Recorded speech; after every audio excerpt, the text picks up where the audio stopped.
Ange Telma, des actualités uniques, dynamiques et renversantes dans le journal TV. Une source d'énergie qui répond à vos exigences, animée par la passion, guidée par la technovation. Disponible uniquement chez Batimax ou sur le site web www.batimax-mata.com. Vous présente Nivava. Du bon lait, une crème onctueuse. La vie, ça se dévore comme un kiwi. vous présente Nivava.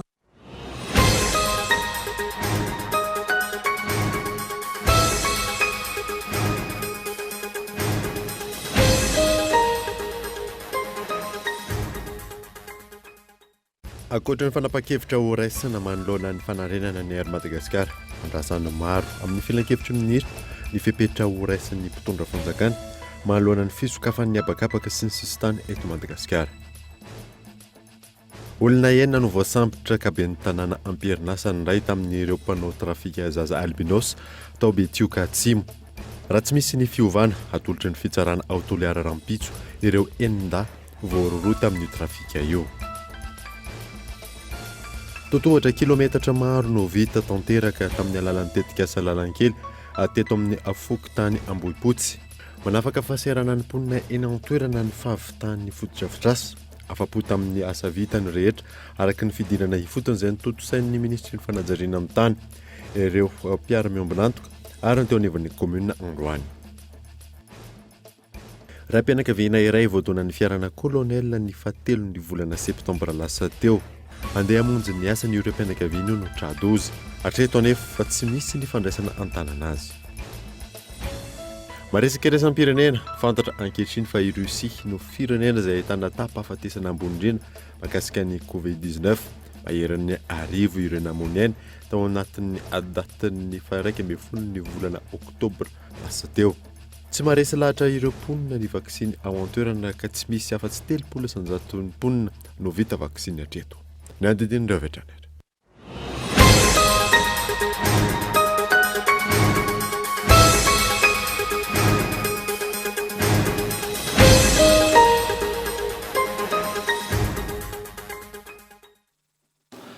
Finaritra tompoko lasy sy tompoko vavy taonao vaovao eto amin'ny Kultiveka Manasanao ary anaraka izany hatramin'ny farany. Nambotsika ny vaovao dia ankoatra ny fanapa-kevitra ho raisina manoloana ny fanarenana Air Madagascar. Andrasany maro amin'ny filan-kevitry ministra ny fepetra izay ho raisin'ny mpitondra manoloana ny fisokafan'ny habakabaka sy ny sisitany eto Madagasikara. Gato Andriatsilava. Omaly nisy ny fionana tamin'ireo tompon'andraikitra eo anivon'ny Air Madagascar sy ny filohan'ny Repoblika ary ny ministry ny fizahantany sy ny ministry ny fitaterana nodinina nandritra izany ny paikady fanarenana ao anatin'ny fanomanana ny fiatrehana ny fisokafan'ny sisitany. Voalazan'ny filoha fa isan'ny hodiniana mandritra ny filan-kevitry ny ministra Androany ny lafiny ara-teknika sy ara-pahasalamana amantarana ny fotoana isokafan'ny sisitany eto Madagasikara. Ny farany herinandro lasa teo ny famotona tao amin'ny kianja Ambodivoanio Elville ireo mpisehatra eo amin'ny fizahantany ao Nosy Be nitaky ny hanomezana daty isokafan'ny sisitany sy ny habakabaka eto Madagasikara indrindra ny ao Nosy Be. Sahirana rehefa niaritra nandritra ny taona maro izahay hoy izy ireo izay mitaky amin'ny fitondram-panjakana indrindra ny ministera tompon'andraikitra anome vaovao sy fampahafantarana marina sy azo antenaina ary ny daty tokana. Nanamafy ihany koa ireo mpisehatra rehetra amin'ny fizahantany manerana ny nosy fa tokony ho fantatra mialoha io daty io ahafahana izy ireo miomana. Ankilan'izay efa ela no nisy fihetsiketsehana nanomanana ny fiverenan'ny fisokafan'ny habakabaka sy ny sisitan'ny Madagasikara indray. Hatreto anefa miandry izany ny akamaroan'ny mponina indrindra ireo mpandraharaha sy mpisehatra eo amin'ny fizahantany. Andrasany maro araka izany ny fepetra ho raisy ny filan-kevitry ny ministra mahakasika ny kompania Air Madagascar sy ny fisokafan'ny sisitany. Ankoatra ireo, isan'ny andrasana androany ihany koa ny fanamafisana ny fiantsoana ireo anteny mera anatika ny fivoriana ara-potoana faharoa izay natao indrindra andinihana ny teti-bolam-panjakana ho amin'ny taona manaraka. Eo ihany koa ny famahana ny olana ara-tsosialin'ny mponina sy ireo fepetra mifandraika amin'izany. Raha tsy ilaza afa-tsy ny tsy fandriam-pahalemana, ny tsy fampiny rano fisotro madio, ny fepetra ho raisina manoloana ny toron-tanety, ireo loza mpifamoivoizana etseroa izay namoizana ain'olona maro sy ny maro hafa. Isan'ny vaovao misongadina ihany koa dia olona enina no voasambotra kaben'ny tanàna Amperinasa indray tamin'ireo mpanao trafika zaza albinos ao Betioka Atsimo. Raha tsy misy ny fiovana atolotry ny fitsarana aotoliara rampitso ireo endavo roroy amin'io trafika io. Gato Andriatsilava. taoriny fakanakeriny tao an-trano ny zazalahy-kely iray varira 12 taona ny aliny 9 septambra lasa teo tokony ho tamin'ny 1 tao amin'ny fokotany Befamoty commune ambanivohitra Tanambao distrika ny Betsioka Atsimo nanao famotorana lalina sy nidina tany fotony tamin'ny toerana nisehon'ny tranga ny mpitandro filaminana ny 20 septambra lasa teo rehefa navototr'ireo nakakeriny azy ilay zaza Rabobo ny 20 septambra tamin'ny 5 maraina nandritra ny kabary ny Dinabe niaraka tamin'ny ben'ny tanàna ny Beza tany Salobe 5 lano voasambotra ny 20 septambra lasa teo ka fianakavian'ilay zaza nisy nakankeriny ny roa tamin'ireo tao anatin'ny fanadihadiana lalina nataon'ny mpitandro filaminana nilaza ny iray tamin'ireo voasambotra ary nanamafy fa ny ben'ny tanàna no nampaniraka azy ireo akakeriny io zaza varira io ary amidy 500 tapitrisa ariary ao Fotadrevo distrika Nampany Andrefana rehefa nofotorana ihany koa ilay zaza varira nilaza fa noterena ary norahonana olom-boafidy iray ho faty tao Beza raha tsy nanondro ny dadatony roa ho nankankeriny azy tao anaty kabary Dinabe no nitahotra ny ainy nanondro tsy nahateo masom-bahoaka ny renilahiny ity zaza varira ary nilaza ihany koa ity farany fa tsy tany Analavay commune na ambanivohitra Beraketa distrikany Sakara izy na fenina fa tany anaty Kritrala ny akaikin'ny Lazarivo 520 kilometatra atsimo atsinanan'ny Betioky. De anao zany tany agnatin'ny tarasy tao nisy namango nisy ny ty fizalagny vangon'olo za sy nizinerany meny zareo sakafo avao sakafony tsy aby zay de ono a nisy olo nakasary anao tagny ye de batatarao ahoana natany anao ny rainy miradada rabegny andianao zay laosary agny da nakisakisany igny lany malaso nisy malaso niaraka tamin'ny olo mpakasary io malaso mindainana agny zay gegegna agny lany andreo fa angalaka sary anazy pisy aty manao sary ramose aby izy pisako to kae tesainy ao izy fa valo izy sapazy valo koa izy de sapazy izy manao anazy kay ho to 12 raha ho to magnaraka vosika de ono a le olona tany teny hoe raha sy manondro olo anao de hovonoana marina zay da zay nataony anahy raha sy tognony io jalana indraiky izy ny teny an'izay miradada foana teny zay rehetrarehetra zay ok ary tao anaty fanadihadiana lalina nataon'ny mpitandro filaminana niverimberina ny anaran'ity olom-boafidy ity ka nampanatsoiny zandary tao Betioka Atimo ny tenany atao famotorana saingy tsy tonga mireare fa manana olona ambony piaro io ben'ny tanàna io omaly tokony ho tamin'ny iray ora latsaka tanoany ny tolo-tena tao amin'ny sampam-pikaroana eloka bevavo ao amin'ny zandary toliary izy hatramin'ny orana noratana ny lahatsoratra mbola nataon'ny mpitandro filaminana famotorana ity olom-boafidy ity raha ny loharanom-baovao maripototra voalaza fa mpameroko-keloka ary voasaringotra matetika amina alatra sy fakanakery ny varira ity ben'ny tanàna ity no izy lava tanana tsy mikadra velively raha tsy hivona voaroroy tamin'ny famononana tamin'ny fomba feno abibina reny mpianakaviana varira iray 20 taona tao sakondry RN10 ity olom-boafidy ity sy ny ekipany ny taona 2024 ka rehefa maty avy nitapahana tamin'ny vadibe ny lohan'ilay vehivavy varira natsipy tany anaty tetezana ny fatiny olona 5 natolotra fitsarana tamin'izany ka iray ihany no nahiditra amponja ny manaitra ny maro amin'ity tranga trafika na varira ity dia izay zandary manao ny asa ny ara-dalàna indray no mahazo fandrahonana ara-politika ka manjakazaka ireo tsy maty manota fa avalim-bahoaka fanitry ny firenena. Tontolon'ny ankizy izay hatrany dia 470 ireo ankizy lahy sy vavy mampiasa internet no efa niaran'ny fanarotana aranofo araka ny fanadidina izay nataon'ny ECPAT France tamin'ireo renivohim-paritany enina eto Madagasikara. Olona avy eto an-toerana ihany moa no maranisy amin'ireo mpanararoatra. Iona saina. Nivoaka ny fanadihadiana ny tanterahany ECPAT France niaraka tamin'ny consultant vahiny momba ny filana aranofo sy ny fanararotana mamofady amin'ny ankizy any amin'ny interneto. Ankizy misy 500 sy lehibe 500 isa no nanatanterahana izany fanadihadiana izany teto Antananarivo, Mahajanga, Toamasina, Toliara, Nosbe ary Taolaniaro. Fantatra tamin'izany fa ny 470 ny ankizy mampiasa ny internet no efa niara ny fanararotana aranofo. Rehefa natao zany ny enquête tamin'ny ankizy dia 770 n'ireo le ankizy n'enquêten'ireo zany no mampiasa internet. Dia tamin'ireo ankizy mampiasa internet ireo ny nilaza fa efa niarana fanarana plana ranofo na fanararotana mamofady tany amin'ny internet eo amin'ny 4,700 ankizy teo zany no nilaza efa niara ny ray tamin'ireo karazana fanararotana sy herisetra ara-pananana amin'ny internet ireo kanefa ny zava-misy raha nanontaniana ihany ireo ankizy ireo dia eo amin'ny 500 ny ray aman-dreny ihany no manara-maso ny zavatra ataony zanany any amin'ny internet. Isan'ny antony mahatonga ny ta ambony eto amintsika ny fitarihandreo namandratsy raha ny fanazavana eo ihany koa ny tsy fampiny ny fanaramaso ny ireo ray aman-dreny. Ny fanararotana aranofo amin'ny ankizy izay misy endriny maro eto Madagasikara ary tsy ny ankizy vavy ihany no iaran'izany. Le sary nozarain'ilay ankizy teo no entin'ilay mpanararotro mandraho anazy raha honan'ilay mpanararotro zany izy hoe raha ohatra ianao ka tsy manatanteraka zavatra mamofady miaraka amiko dia aparitako eran'ny tambazotra tserasera ireto sarinao na reto resaka ny fanaovantsika reto. Tena misy mihitsy lehilahy iaran'izany ary zay no zavatra matetika mahadiso atsika isika mieritreritra hoe ny vehivavy foana no iaran'ny fanararotana ara-pananana kanefa tena misy mihitsy ny lehilahy iaran'izy ireo. Ny eto samy eto ihany ary tsika no tena manararotra ny ankizy malagasy fa azo lazaina hoe kely ary ny tany any ivelany manararotra ny ankizy. Ankoatra io, misy ihany koa ireo manova ny mombamomba azy amin'ireny tambazotra tsirasira ireny ka manao izay azahoana ny fon'ilay ankizy ahafahana mahazo ny filana izay tadiavina.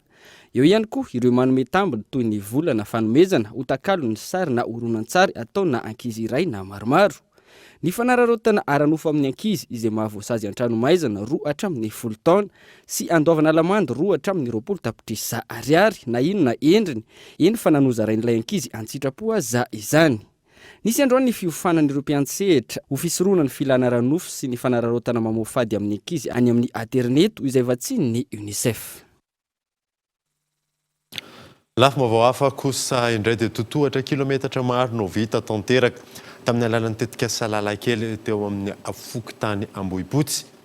Nafaka fahasahiranana ny mponina ny fahavitan'ny foto-drafitrasa afa-po tamin'ny asa vitany rehetra araka ny fidinana ifoton'izay ny toto-tsain'ny ministry ny fanajariana ny tany ireo mpiara-mambonantoka ary ny teo anivon'ny commune tamin'ity androany ity miantarandriana evo. Isan'ireo misitraka ny tetika Salalakely ny Fokontany Ambohipotsy. Totohatra ny kilometatra maro no namboarina tamin'ny alalany paika mivantana amin'ny fiainan'ny mponina ny foto-drafitrasa izao. Ratsy be mihitsy ny tohatra tamin'ny taloha. Mampianjerazera mihitsy. Tena marina izany. Ndrika bobaka be. Manimba tanàna mihitsy ambanimbany eo. Taloha?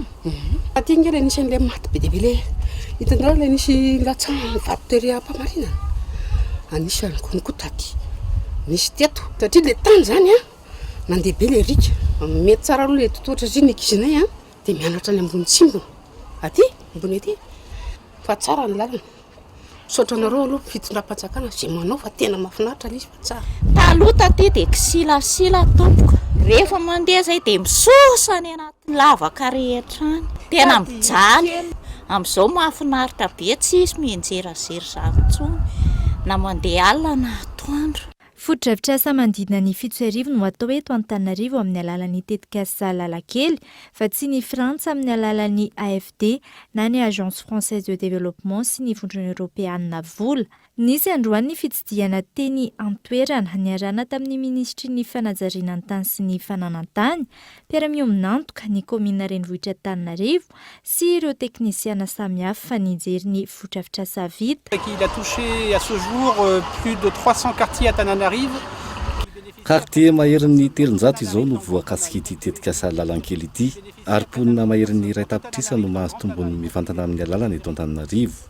Eto izao isika dia ity Ambohipotsy ary nitsidika ny foto-drafitrasa isan'ny vao natao vao aingana. Zava-dehibe izao satria tena ilain'ny mponina. Ny akora nanaovana ny fanamboarana ihany koa dia mifanaraka amin'ny endriky ny tanàna ity amin'ny mahavovoka ny eny an-toerana. Manodidina ny 1 kilometatra teo ny fitsidihana natao androany no entina nanehoana tamin'ireo mpiara-miasa vao tonga avy any Paris ireo asa vita sy nampisehoana azy ireo hoe inona no nampiasaina ny vola tamin'ny alalan'ny fiara-miasan'ny Frantsa sy Madagasikara. À quoi a été utilisé l'argent de la coopération française via l'Agence française de développement? afa-po tamin'ny asa vita raiky izany ireo mpiara-miominantoka ary namafisina izy ireo ny fahavonona ny hanoanatra ny Madagascar. La visite qu'on a fait ce matin, ça confirme que ce projet La Lankelle, c'est vraiment, je trouve, un des plus beaux projets de la coopération française. Nanamafy ny fitsidiana natao androany fa isan'ireo tetikasa tena lehibe amin'ny fiaraha-miasanay amin'ny Madagasikara ity tetikasa lalankely ity satria dia tena miantraika amin'ny vatana amin'ny vahoaka na ny amin'ny fiainany na ny fandriam-pahalemana na ihany koa amin'ny lafin'ny ara-toekarena. Isaky ny manao fitsidiana tahaka izao amin'ny toerana hafa izahay dia tena tsapanay ny mahazava-dehibe ity tetikasa ity. Mitovitovy amin'izao ihany koa ny asa tanterahinay miaraka amin'ny ministeran'ny fananjariana ny tany sy ny fananantany any amin'ny faritany samihafa ohatra amin'ny alalan'ny tetikasa Badev. Mazava ho azy fa ho tohizanay izao fiara-miasa izao satria maro ireo toerana mbola tokony hiasana hiarahana amin'ny fanjakana isan'izany ny ministera tokony andraikitra sy hiarahana amin'ireo komina samihafa. Et j'ajoute que c'est bien sûr un travail que nous menons avec le ministère, avec l'État malgache, le ministère de l'aménagement du territoire et aussi avec les communes. Tanjona amin'ny tetikasa tahaka izao ny hanatsarana sy handrindrana ny tanàna Antananarivo. Eo ihany koa ny hanatsarana ny fiainam-ponina amin'ny ankapobeny. Ny tetikasa lalankely efa nanomboka tamin'ny taona 2024 tany. Ny asa voalohany efa tonga amin'ny dingana fahatelo tsika izao amin'izao fotoana izao. Ny mazava-dehibe azy dia tena mahakasika an'ireo vahoaka ny fotony mihitsy araka ny hitantsika teo. Ny fitsidianan-drano moa zany ny raha natao amin'ny maso frantsay sy l'Agence française de développement sy ny solotena ny ministeran'ny raham-bahiny frantsay mba hita ifotony ny fampiasana an'ireo famatsiam-bola izay hoentina hanampiana ny fanjakana malagasy indrindra ireo commune voakasiky ny tetikasa izay hitantsika teo fa tsy voatery ilay tetikasa misy ataoko hoe vola lehibe ihany no mitondra tombony mivantana ho an'ny mponina fa ireo tetikasa azo lazaina hoe salatsara n'ohatr' izao tena fasiaranana be amin'ireo olona any amin'ny elakelan-trano tsirairay avy ihany izay moa ny tanjon'ny fanjakana ny tsy ny eto amin'ity fokontany ity ihany maro ny asa atao amin'ny alalan'ny tetikasa lalankely. Isan'ireo misitraka izany ihany koa ohatra i Akady Mahoaka, Androndrakely Saripody sy ny maro hafa. Hidina an-dalambe manomboka rampitso ireo mpianatra eny anivon'ny Université an'Antananarivo anampy an'ireo PAT amin'ny fitakiana ny fandoavana ny karaman'izy ireo amin'ny takiny amahana ao anatin'ny fotoana fohy olana izy ireo mba ahafahana mamita ny taom-pianarana iarana efison. Rampitso maraina no hanao fivoriam-be ireo mpianatra eny amin'ny Université n'Antananarivo. Anomboka amin'ny 7 maraina ny fitokonana ataon'ireo mpianatra eny amin'ny Université hiarany angomaovao androany. Anampy ireo PAT amin'ny fitakiana ireo mpianatra ahafahan'izy ireo mianatra raha ny fanazavana. Anampy ny fitakiana ihany koa ireo mpianatra eny Vodivodrona. Anampy amin'ny zareo zay satria zay matsy mba te hianatra zany zay efa nole anton'ny greviny zareo dia tsy afaka mianatra mihitsy zay. Dia ny antony grevena ety zany mba hoe iakarana ety moa zany fa tsy hoe grevena ety dia hoe anampy an'zareo mpandrarà hoe malaky an'le olana zareo zany le resaka karama zareo. Ny katona tsy azon'ny mpianatra nandehanana ny teny Vodivorona vokatry ny fitokonan'ny PAT na ny personnel administratif et technique. Fitakiana ny karaman'izy ireo izay mbola tsy voalofa hatramin'izao. Velotariana manoloana ny fahataran'ny fianarana ireo mpianatra ankehitriny. Androany saika hoe jery salina zay afaka hanomanana ilay rattrapage satria zay mbola anatina semaine na rattrapage mihitsy ny tapahan'le grevy mpandrarà teto dia tsy mahazo salina mihitsy zay hoe ianarana sy ny tariny. Nefa zay hoe mba te hiakatra foana zany le ialana amin'le redoublement sy ny tariny satria efa lany fotoana be fa nanomboka novembre zay lain foana hatramin'izao mbola tsy mipasy mihitsy. Dia mitady salina zay hoe malalaka dia zay antanenay hoe tsy afaka mandray daholo satria mpandrarà grevy dia tsy ohatry hoe tsy dia raharahin zareo intsony zany le mpianatra. Dirana ity aloha zany sarosarotra fa ho anay zany avy ambadika ary izy misy fahavahana mandray foana izy dia atao zay ny fa le budget zay zao efa mitabataba zareo be vao tafiditra satria zay misy namanay avy tany zany hoe grevy aty fa mba tsy ianao dia nakany zay dia mahazo menimenina be teo zay vao tafiditra taty. Ho an'ireo vao afaka baka, tsy misy ny fanampanazavana sy fikarakarana dosie azo atao eny amin'ny université fa mikatona avokoa ary tsy afaka maka diplôma ihany koa ireo mpianatra vao afaka baka farany teo. Isan'ireo mikatona ihany koa ny olona mikarakara izany. Hijery information mahakasika ny médecine andehanao sélection du dossier saka zay ny jery efa ny taty. dia nanao ahoana nahazo valiny ve sa hoe manao ahoana reo? À vrai dire aloha tsy nahazo valiny tsy ny information ty ohatrany tsy mazava dia nanontany olona zay hoe mbola tsy mivoaka ny nouvelle information fa mbola le ancien information nipetaka eo ny zareo. Andrasana ny fandraisana andraikitry ny fanjakana malagasy sy ny ministera tompon'andraikitra manoloana izao tranga izao. Mbola afaka miverina mandray ny asany ireo mpiasa-panjakana voahelika higadra an-trano maizina raha toa ka tsy misy ny didim-pitsarana manala azy ireo tsy ho mpiasa-panjakana. Mitovy kosa ny saziny olon-tsotra sy ny olona rehetra na mpiasa-panjakana azy rehefa meloka. Ny alarana efisantra. Omaly mpiandry fonja miisa 3 no noelony ny fitsarana higadra eritaona an-tranomaizina sazy miatra eny an-tanimora. Vokatry ny fandraisany anjara tamin'ny fikasana itsoka any Edy Maminirina. Tranga matetika mitranga ankehitriny ny mahita mpiasa-panjakana voaheloka ka nanantonana mpahalalana anazavana ny fipetraky ny lalàna manoloana ireo mpiasa-panjakana voaheloka higadra an-tranomaizina.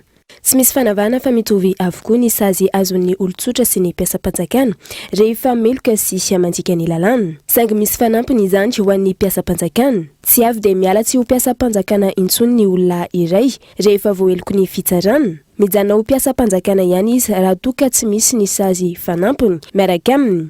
Raha ny fanazavana ireo mpahalalana androany. Hoan'ny fonctionnaire kosa raha ohatra ka misy sazy ampinany filaza azy moa zany hoe peine subsidiaire na hoe sazy fanampiny ohatra hoe tsy afaka mandeha fafaritany tsy afaka manao asa-panjakana intsony tsy azo dégradena koa ary sasany hoe raha ohatra hoe maramila sy nankarena izy zany ampidinina ny gradiny dia izay ny fipetraky izy fa tsy misy hoe différence hoe zao na izao. Misy koa ary sasany hoe tsy mahazo mandeha faritany zao zany hoe sazy complémentaire zay resantsika teo. Tsy mialy izy fa tsy fonctionnaire intsony fotsiny izy raha misy le sazy complémentaire manala azy fonctionnaire.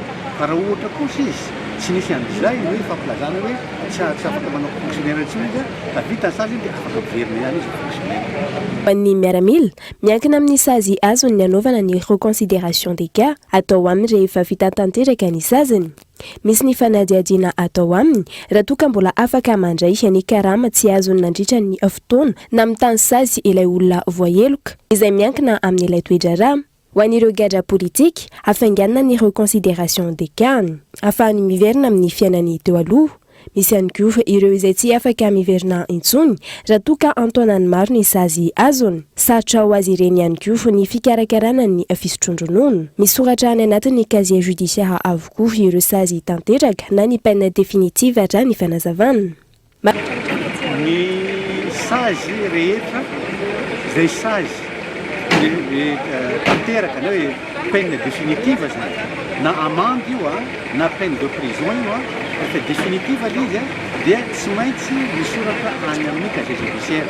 Casier judiciaire zany dia numéro 2 na numéro 3 misoratra police. Fa ny olona kosa raha ohatra ka mbola sulsule izy dia tsy misoratra mihitsy any amin'ny bulletin izy raha tsy hoe misy angambany hoe sazy anankiray nataony ndraiky taorian'izay dia lasa définitive le sazy le sulsule zay vao misoratra amin'ny casier judiciaire an'ilay. Maro amin'izao fotoana ireo mpiasa-panjakana tafiditra amin'ny raharaha maro samihafa no voasazy ka higadra an-tranomaizina. Lavimavaofa kosa indray dia nitotosaina androany Tetsy Anosy ny lanonana fanomezana mari-boninahitra sy sertifika ary médaille du travail ho an'ireo mpiara-miasa Star ho an'Antananarivo sy manodidina. Ny isa 700 ireo nahazo io zany marerana ny Madagasikara. Michel Arnardo. Mpiasan'ny Star miisa 700 manerana ny Madagasikara no nahazo fankasitrahana mari-boninahitra sy certificat de travail androany. 720 amin'ireo no mpiasa eto Antananarivo. Volana lasa zay nitety faritra maro ny comité de direction sy ny représentant ny ressources humaines any Star nanome an'izay mari-boninahitra izay dia niteto Antananarivo namarana anazy androany. rafehezina eo amin'ny 7 sy 9 eo zany a ny mpiara-miasa ny star nahazo an'izay mari-boninahitra zay raha eraky Madagasikara. Anio a izay natokana ho an'ny Antananarivo sy manodidina 420 zareo a no mahazo an'izay mari-boninahitra zay androany. Tafiditra ao anatin'izay a ny chevalier de l'ordre national dia ny officier de l'ordre national. Entina mankasitraka ny ezaka ataon'ny mpiasa eo anivon'ny orinasa Star sy ny fahafoizan-tenany amin'ny asa no tena antony izao lanonana izao raha ny fanazavana. Misy fanomezana manokana moa izay omena an'zareo a amena la discrétion an'zareo le izy fanomezana manokana dia ny ankoatran'izay moa zany dia mitovy foana ihany fifankatiavana ao anivon'ny Star sy ny mpiara-miasa izay nahazo izay fankasitrahana izay a dia ny ankoatran'izay hoe ny tena antony anaovana an'izao cérémonie izao ihany koa zany dia mba ahafahan'zareo mahafantatra hoe ampahafantarana an'zareo apahabe maso eo amin'ny fianakaviana izay nanatrika ihany koa ny fankasitrahany Star ny asa sy ny famoizan-tena izay natolotra zareo nandritra izay taona maro rehetrarehetra mifanesy izay dia izay ny tena zava-dehibe ihany koa zany izay fanomezam-boninahitra sy fankasitrahana izay. Ny farany androany tetsy anosy ny lanonana fanomezana mari-boninahitra sy certificat de travail an'ireo mpiara-miasa Star, lanonana izay nofaranana niaraka tamin'ireo mpiasa eto Antananarivo. Fantanterahana tao Antsirabe ny andiany fahatelo amin'ny Telma Business Customers Meeting. Fotoana iray nohonan'ny tompon'andraikitra eo anivon'ny orinasa Telma amin'ireo manam-pahefana sy lehiben'ny orinasa ao amin'ny faritra Vakina Karatra Fanandina. Tosaina ny alakamisy fafitony volana oktobra 2024 lasa teo ny andiny fahatelo amin'ny Telma Business Customers Meeting izay mitanterahana tao Antsirabe renivohitra Vakina Karatra. Fotoana iray ny onan'ny tompon'andraikitra ao amin'ny orinasa Telma amin'ireo manam-pahefana sy lehiben'ny orinasa tao amin'ny faritra Vakina Karatra ity fotoana iray ity.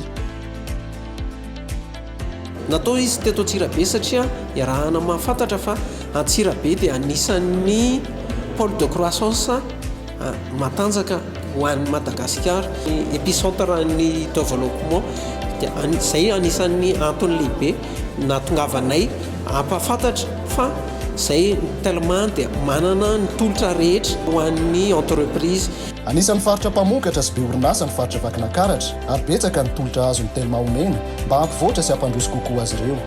Ny zatra rehetra nyresahana teo dia makany amin'ny tombontsoan'ny mpanjifa daholo ary anisan'ny mpanjifa ngeza be ireo orinasa eto amin'ny faritra Vakina Karatra mitodika makany amin'ny tombontsoan'ny orinasa ary mitodika makany amin'ny tombontsoan'ny toe-karena daholo izay rehetra.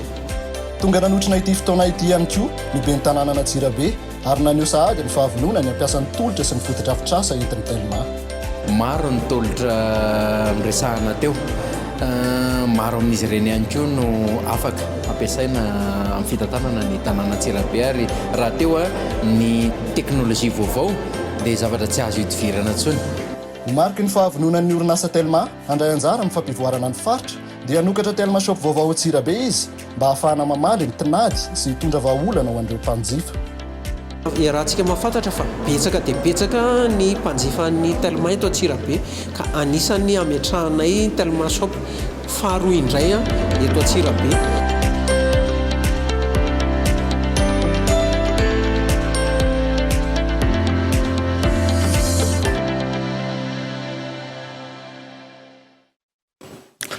Tahaka mahazatra anaraka dokavatra irantsika ny tapany faharoan'ny vaovao rehefa avy eo ary.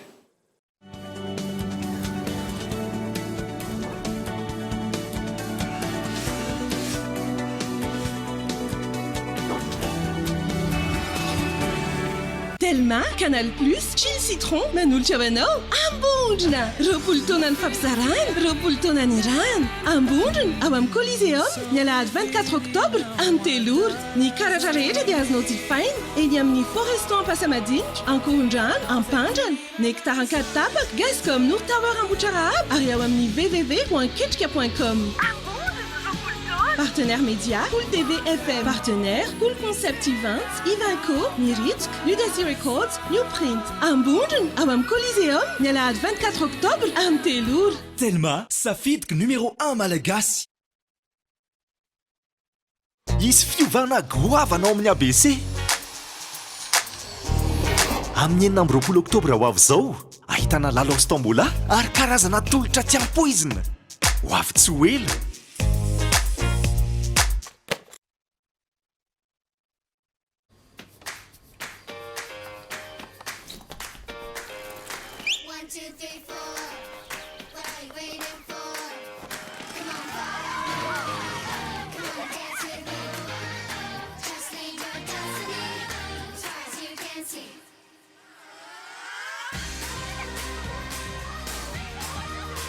bon lait, une crème onctueuse. La vie, ça se dévore comme un kiwi.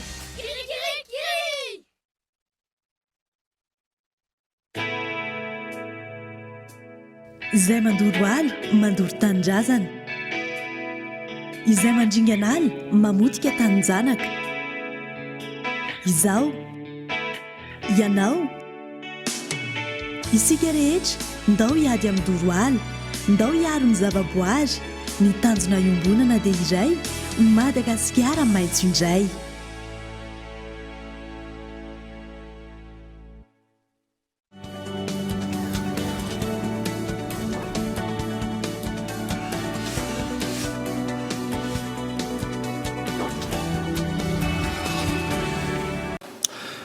Mandray vahiny sampana fampalalama avao amin'ity androany ity mianadaza ny mandray vahintsika aromeko amin'ny mianta avy hatrany ny fitenenana amin'izany.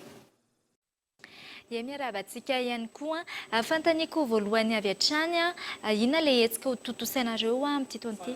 Miarabanareo menada dia miaraba ihany koa ny mpanaraka ny vaovao amin'izao takarivo izao. Ny hetsika moa zany dia efa fantatsika hoe ny hetsika festival Angaredona andiany fahaenina ambin'ny folo. Zay entina zany ampahafantarana ny fahasamihafana ara-kolontsaina sy mozika misy eto Madagasikara. Oviana dia aiza ilay izy no totosaina raha jerentsika mantsy tamin'ny herintaona tsy nisy. Inona ny natao na natotosana an'izay eto amin'ity taona ity?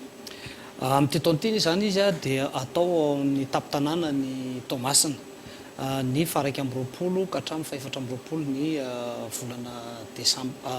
volana oktobra avy azafady.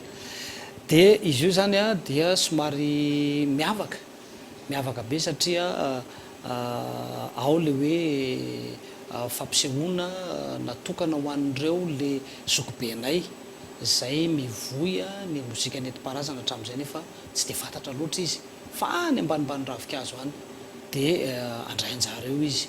Ao koa ireo atsotsika hoe fampisehoana natokana ho an'ny mpianatra zay ahafahantsika ihany koa zany mampafantatra an'ireo taranaka ireo hoe sahala amin'izao ke zany kolontsaintsika zany na ara-mozika io na fotsiny hoe reny fitaovana zava-maneno ampiasainy ireny. Dia ao koa ny atsotsika hoe zay fiara-miasa manokana amin'ny ministeran'ny tourisme zany entina anombohana indray zany ny fizahantany anatiny zany hoe anaovana fanentanana goavana zany centre national mihitsy zany le fizahantany anatiny zay anombohana azy zany any Tomasina zany. Isy ihany koa zany le atsotsika hoe basesa carnaval zay erahana amin'ireo le foko roa amby roapolo isika zay mipetraka ao tapitanàna ny Tomasina. Io zany dia entina anehoana ihany koa fa manana ny kolontsaina mampiavaka sy samihafa itsika malagasy nefa tsy dia tena fankalala tsara nefa na izany naty zany koa zany ao anatina fahasamihafana zany dia porofona ihany koa zany anatin'ny carnaval io fa hoe arenaka ilay fahasamihafana satria samy malagasy. Ankoatran'izay koa zany dia misy ihany koa ireo le atsotsika hoe fampisehoana zay amin'ny toerana ngeda-be zay eo amin'ny manoloana ny lapan'ny tanàna zany zay andraisan'ireo mpanakanto zay efa heverina fa manana ny maizy azy teo amin'ny sehitry ny mozika miaina na ny mozika fototra zany na teto atoerana na tany ivelany. Maro dia maro ny mpanakanto hoe indrindra fa mpanakanto avy any Tomasina. Ankoatr'izay koa ankoatran'ireo fampisehoana isan-karazany zany zay hita amin'ny toerana roa samihafa. Ndray ao amin'ny tranobe ny kolontsaina Masova 501 zay ahitana an'ireo fampisehoana zay ahitantsika an'ireo artista zany zay mozika henoana. Io koa leny amin'ny sehatra goavana be zany dia ahitantsika an'ireo artista zay efa manana ny maizy azy ary milalao ary zatra amin'ny toerana sahalan'ireny. Isy ihany koa zany ny atrikasa isan-karazany zany ohatra hoe ny fampianarana valia tsy adino ny fampianarana mively amponga isan-karazany zany isy ihany koa zay ho ataony amin'ny alliance française. Ankoatr'izay ihany koa zany dia misy le atsotsika hoe kilonga amin'ny lalao zay amerenana indray ireo kilalao fahiny ohatra hoe nitosika pneu, ny tongotrazo, ny kabary, amerenana ndray zany ho an'ny ankizy mba entina hitezanana ankizy ara-kolotsaina sy ara-tontolo iainana. Dia eo zany mariako tsara le tontolo iainana satria zay zany nisy fotoana nanao an'le hoe karavanina. Dia tao anatin'io karavanina io zany no tondranay le tetikasa hoe azo aina.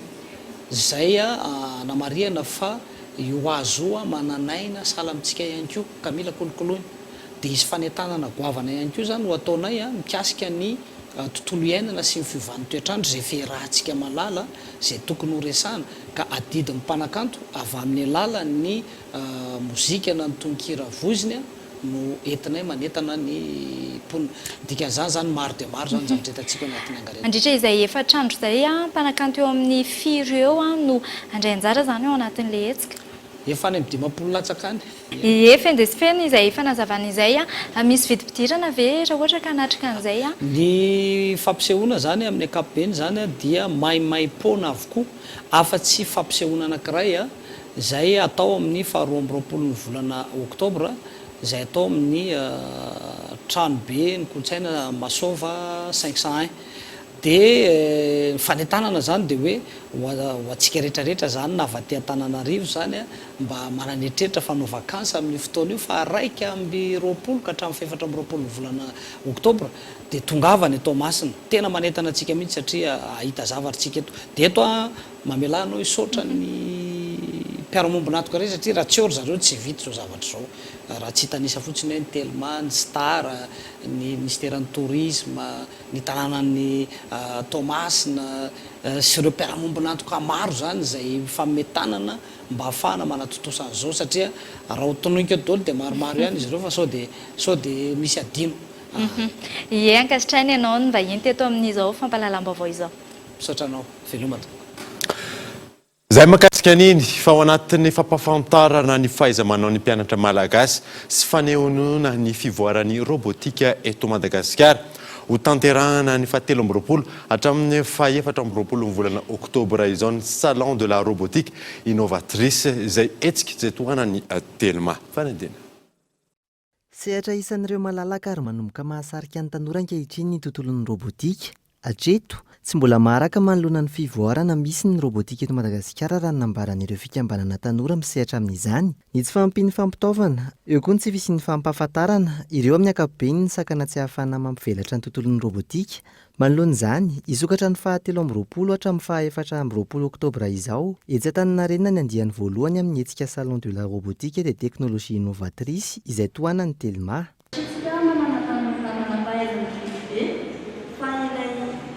Ilay matériaux tsy ananatsika izay indrindra no antony anaovana an'ity zany fampisihana ny tanora zany mitodika amin'ny sehatra robotika fanaingana manokana amin'ireo institution rehetrarehetra na ny any amin'ny département alimentaire, chimique, ny any amin'ny fanjakana rehetrarehetra izay misehatra ao anatin'ny teknolojia sy ny robotika zany fanaingana manokana hoe tena ilaina eto amintsika fampandrosoana ny robotika. Lohahevitra songadina mandritra ity salon de la robotique des technologies innovatrices ity ny hoe tanora malagasy mandray anjara amin'ny fampandrosoana. Isy araka izany ny fanehoana ireo vokatra robotika isan-karazany no volavolain'ireo mpianatra avy amin'ny fianarana samihafa. Eo koa ny fifanankalozana araka-hevitra mikasika ny tontolon'ny robotika ary ny fifaninanana Mada Robo Contest. Misy kategoria anankiroa ilay concours création robotique sy objet connecté. Ny concours zany fiara-miasan'ny Telma ilay izy ary en ligne ilay izy dia misy ankoa final hoatrehana any amin'ny salon. Izany hoe misy ilay ankizy zany manao présentation amin'ny roboany sy ny projet-any amin'ny fotoana io. Misokatra ho an'ny rehetra ary tsy hanavahana sokajin'olona ny salon de la robotique des technologies innovatrices raha nambaran'ny tompona andraikitra. Etsika natao ampahafantarana sy hanomezan-danja ny tanora sy ny tontolon'ny robotika. Lafo hafa kosa indray dia nanao fanambarana tamin'ity androany ity ireo mpisehatra eo amin'ny fikirakirana azo ary mitakiny amin'ny ministeran'ny tontolo iainana fahazoan-dalana hitrandraka. Vokatry ny tsy fahafahana manapaka miakabidiny azo eto Antananarivo ary maro ireo mpitrandraka antsokosoko. Io ny nasaina.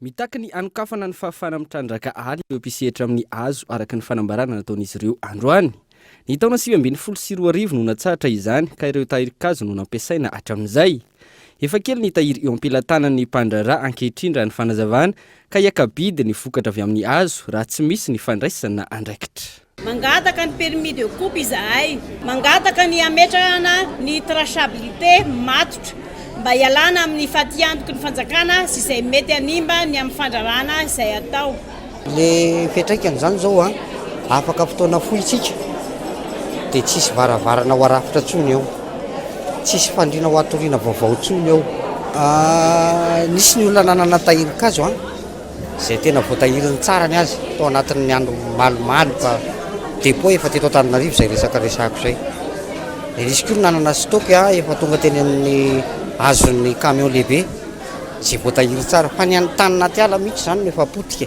ny resaka bois ordinaire mantsy a 2 volana na 3 volana farafa elany dia efa tokony ho apetraka amin'ny toerana tsara satria izy ireny raha ety raha mbola mila traitement natsangana androany ny fikambanan'ireo mpisehatra amin'ny azo ka andeha ny adisisika eny amin'ny ministeran'ny tontolo iainana raha ny fanazavana raha toa ka tsy mivoaka atoato ny fahazahondalana anapaka na ny permis de coupe ho lany ny tahiry azo ka azovana ny fitrandrana sy ny fanapahana tsy ara-dalàna antony anairan'izy ireo ny ministera voakasika Trangam-piarahamonina kosa indray dia iray mpianakaviana iray no voadonan'ny fiarana kolonely iray ny fahatelony volana septambra lasa teo andeha amonjy ny asany io iray mpianakaviana io no tratran'ny loza hatreto tsy misy ny fandraisana an-tanana azy ialana tsiny meloha fa mety misy sara matoana anatin'ity fandradidina manaraka ity nambina raverorso marary tsy afa-mitsangana eo ambony fandriana ity iray mpianakaviana ity raha toa ka tapaka ny tongony noho ny lozam-pifamoivoizana sy ratrana azo azy raha ndeha hamonjy ny asany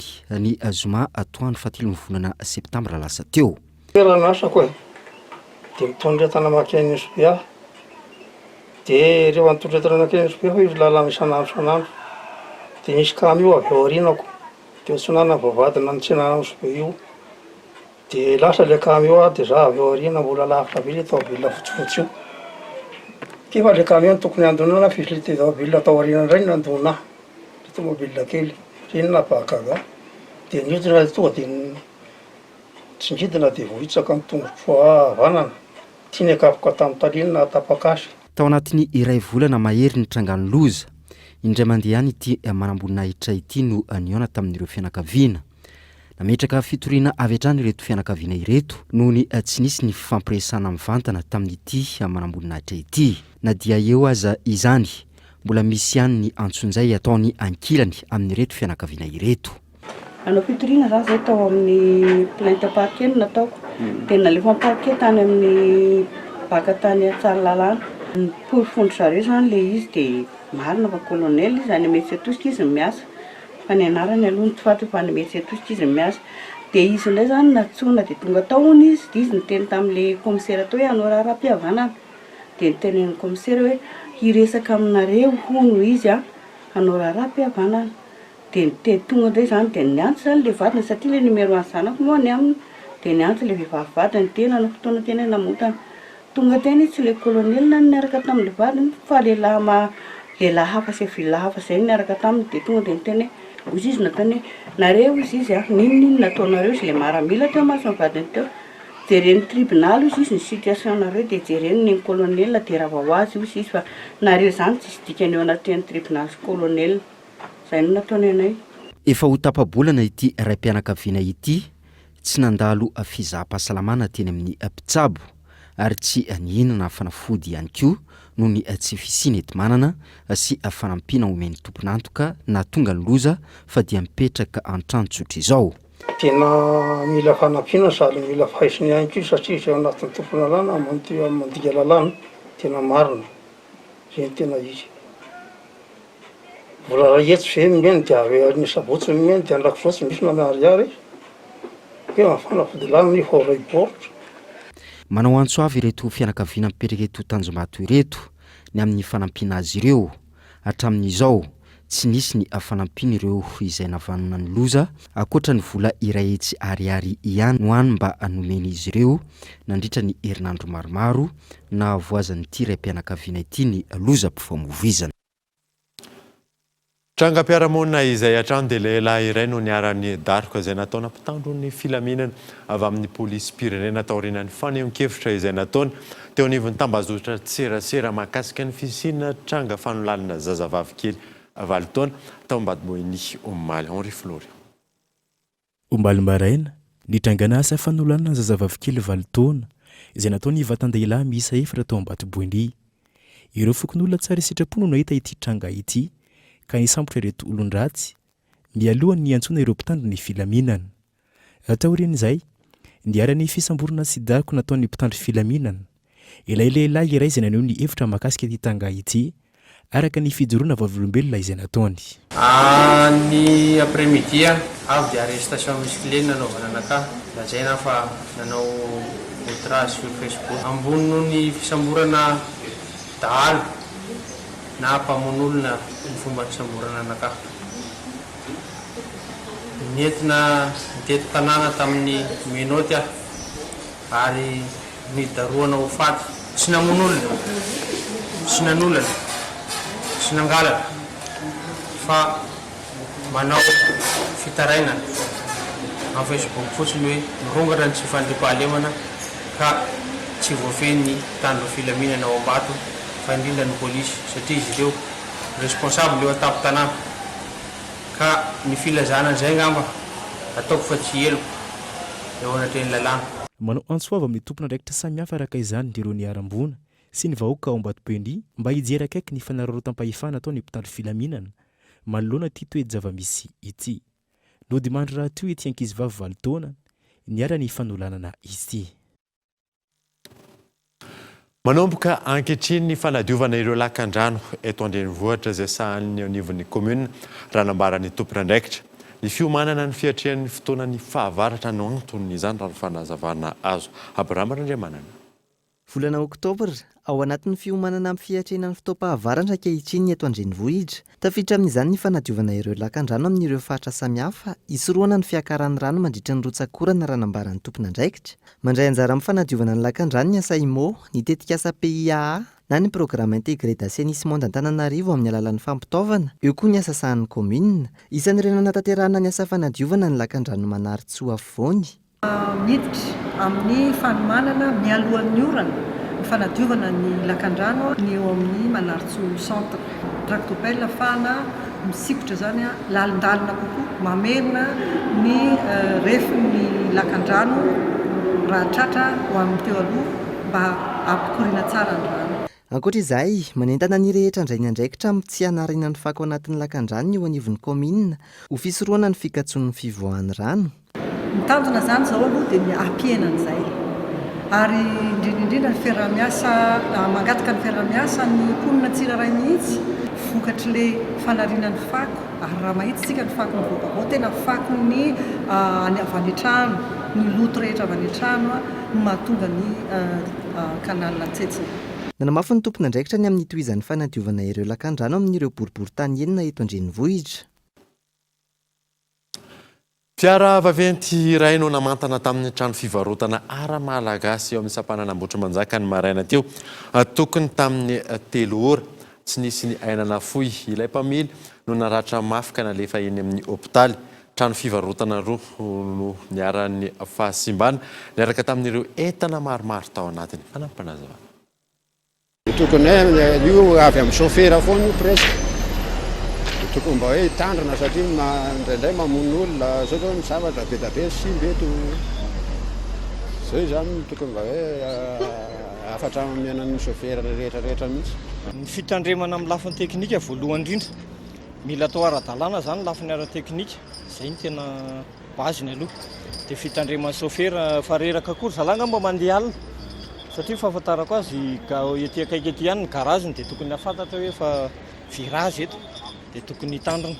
Zay zany ny tena ohatr'izay ihany koa ny taxi brosy ny fitandremana amin'ny lafiny ara-teknika foana zany eo ny lara-pamihana dia fitandremana hoe atao an-tsaina foana zany hoe mpandeha be da be dia manana respect foana hoe tandriny. Koa fipetraho raisin'ny mpamily zany dia amin'le miala amin'le fatokisa-tena zany fa hijery an'ireo indrindrindrindra zao ny mpitatitr'olona dia ireo voyageur ao anaty ireo satria aina le izy dia ny fitandremana zany tena zava-dehibe. Amin'izao moa fa be da be ny fiara sy ny rehetrarehetra dia izay fitandremana zay zany tsy niriko tsara satria ohatra zao zava-mitranga zao dia zavatra tsy ampozintsika dia zavatra misy tonga dia mamantana ao anaty tsena noho ny tsy hoe ny hafainganam-pandeha ve ny jofesa ny inona fa eo amin'ilay fitandremana zany afatra ho antsika matoky tena hoe efa ela no nanaovana ny teasy ity na sala amin'izany fa arak'ilay fomba fiteny ny mahay rano ihany no maty an-drano fa ka tsy hijery ny expérience sy ny fahaizantsika fa ao ka hijery hoe aina no lalaova.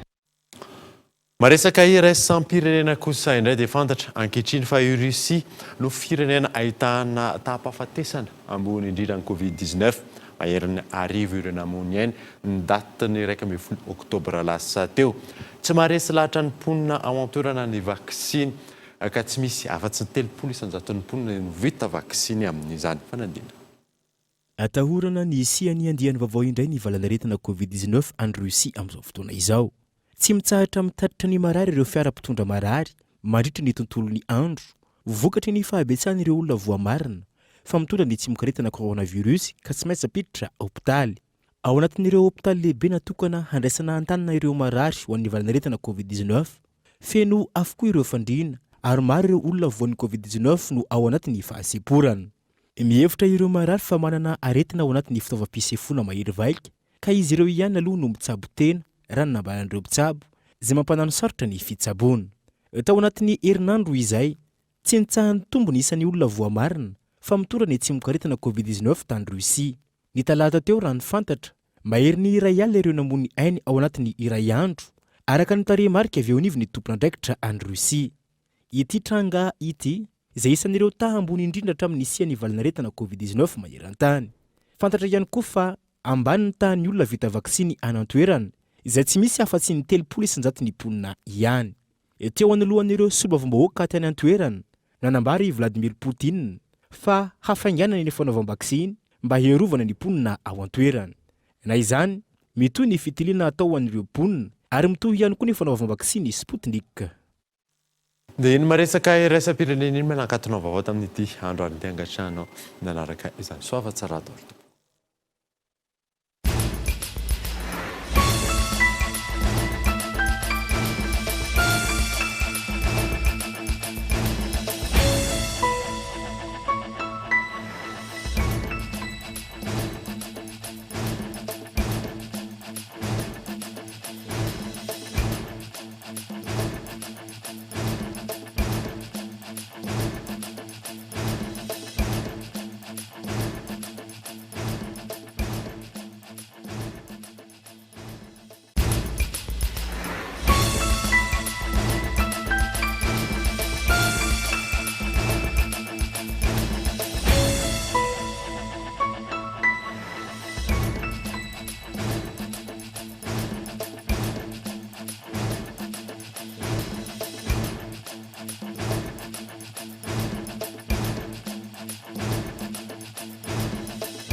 Du bon lait, une crème onctueuse. La vie, ça se dévore comme un kiwi. Vous a présenté Nivavo.